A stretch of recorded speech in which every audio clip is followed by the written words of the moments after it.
We are back in the Muhlenberg Meadow taking a look at common milkweed now. There are several types of milkweed, but common milkweed happens to be the favorite plant as a host plant for monarch butterflies. And basically what that means is their caterpillars have to eat the leaves of milkweed, and common milkweed is by far their favorite plant. So this is where you'll see female monarch butterflies typically laying their eggs. And they will lay their eggs singly on the underside of these leaves. And you can always tell if there's been caterpillar activity because leaves will be chewed and you'll see little caterpillar poops, also called frass, on the underlying leaves. So that's a good hint that somebody has been here enjoying this milkweed.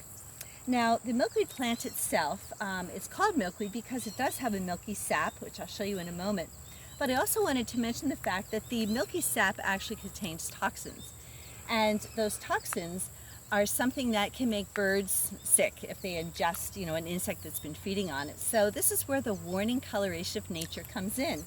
Monarch butterflies are orange, which is a warning color. There are milkweed beetles, milkweed bugs that also feed on this, and they're also orange and black or red and black in coloration.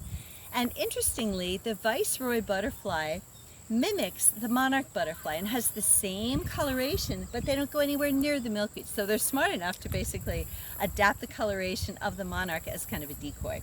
So if we look a little bit more closely at the milkweed, you can see that the milkweed has fairly robust, thick stalks. These leaves are large oval leaves, so relatively thick. And if I just sort of break the tip of one here, you can see all of this milky sap coming out of the large and small veins on this particular plant. Now, this plant blooms with these beautifully fragrant spheres of very light pink flowers.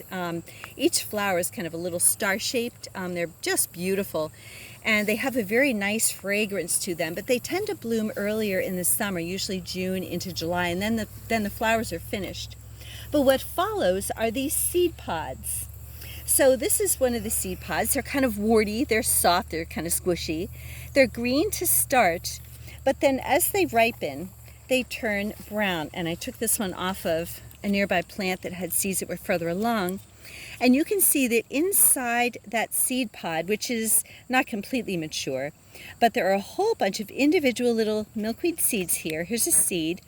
When this is mature and ready to be dispersed by the wind, this little seed will be dark in color, and this will be like a little fluffy parachute, just like, essentially what dandelion carries. So this pod is full of little milkweed seeds.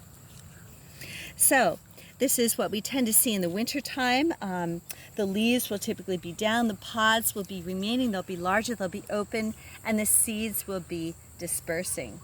So this is a very, very nice native wildflower.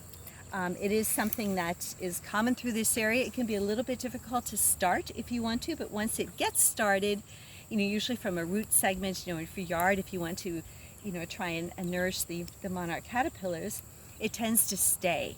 So milkweed, again, nice round leaves to notice, and this growing habit is very, very typical.